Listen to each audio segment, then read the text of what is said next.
This is Sridhar Kadari, senior journalist, managing editor, Vimedia News. భారతదేశ విద్యారంగంలో అద్భుతమైన సంచలనాలు సృష్టిస్తున్న భవన్స్ విద్యా సంస్థల గొప్పతనం ఏంటి, ప్రత్యేకత ఏంటి?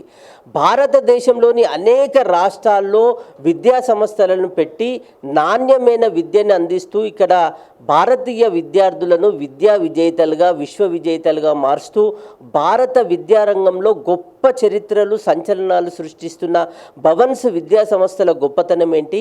ఈ విద్యా సంస్థల్లో చదివిన విద్యార్థులు ఎలాంటి విజయాలు సాధిస్తున్నారు? ముఖ్యంగా క్రమశిక్షణ, విద్యా విలువలకు, నాణ్యమైన విద్యకు పెట్టిన పేరు భవన్స్ విద్యా సంస్థలు. భవన్స్ విద్యా సంస్థలు సాధిస్తున్న విజయాలు, వాటి గొప్పతనం ఏంటి అనేది మనము Bhavan's new science degree PG college principal గారు ఉన్నారు, ఆయన అడిగి మరిన్ని వివరాలు తెలుసుకుందాం. 1936లో మున్షీజీ, గాంధీజీ పిఏ గారు, పిఎస్ గారు అండ్ కాంగ్రెస్ పార్టీలో వర్క్ చేసిండు. ఆయన ఒక చిన్న ట్యూటోరియల్గా స్టార్ట్ చేసి తర్వాత ఒక స్కూల్ స్టార్ట్ చేసి ఆ స్కూల్ నుంచి వివిధ కాలేజీల్లో స్టార్ట్ చేసి ఆయన కూడా టీచర్గా చేసేసి ఆయన అబ్జర్వేషన్ ఏం కనుక్కున్నాడో తెలియదు, కానీ మనకు మన స్టూడెంట్స్కు నాణ్యమైన సాంస్కృతికపరమైన భారతీయ సాంస్కృతికపరమైన విద్యను అందించాలనే తలంపుతోటి భారతీయ విద్యాభవన్ ట్రస్ట్ను స్టార్ట్ చేయడం జరిగింది.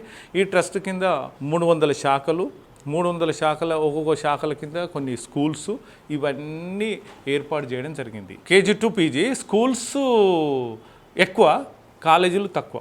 మనకు ఆయన తలంపు ఏంటంటే విద్యార్థులను గ్రౌండ్ లెవెల్ నుంచే మన భారతీయ యొక్క సంస్కృత సాంప్రదాయాలను అలవర్చాలనే ఉద్దేశంతో ఈ యొక్క సంస్థను స్టార్ట్ చేయడం జరిగింది. బాంబేలో విస్తరించి దేశం మొత్తం 25 రాష్ట్రాలలో ఉంది. భవన్స్ సాధించిన విజయాలు అన్నీ ఇన్ని కావు. దేశ విద్యారంగానికే ఒక దిక్చూచి, ఒక మార్గదర్శకత్వం, ఒక రోల్ మోడల్ మన భవన్స్ విద్యా సంస్థ చూపించడం జరిగింది. ఇంకోటి, దీనికి వారసత్వం అంటూ లేదు. అందుకోసానికే దినదినాభివృద్ధి చెందుతుంటూ ఒక మొక్క ఇంకో 4 మొక్కలు నాటాలనే ఉద్దేశంతో ఒక సంస్థ ఇంకో 4 సంస్థలు ఏర్పాటు చేసుకుంటూ ఇది మొత్తం టోటల్ మన భారతీయ విద్యాభవన్ 25 రాష్ట్రాలతో పాటు ఇంకో 18 కంట్రీస్లో కూడా ఏర్పాటు చేయడం జరిగింది. సెకండ్, మా హెడ్ ఆఫీసు లండన్లో ఉంది. చాలా గొప్ప విషయము.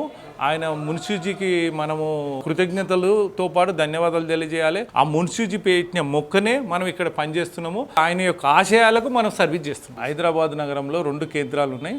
ఒకటి హైదరాబాదు కేంద్ర కింగ్కోటిలో ఉంది, రెండోది సైనిక్పూర్లో ఉంది. ఈ హైదరాబాద్ కేంద్ర కింద NIRD school, Jubilee school and ఆకారం రామారావు స్కూలు రోడ్ నెంబర్ 46 మాదాపూర్లో అండ్ బిఆర్డిఎల్ ఉంది కదా, ఎద్దుమైలారంలో ఒకటి, ఈ కాలేజ్ ఒకటి. చాలా సంతోషంగా ఉంది.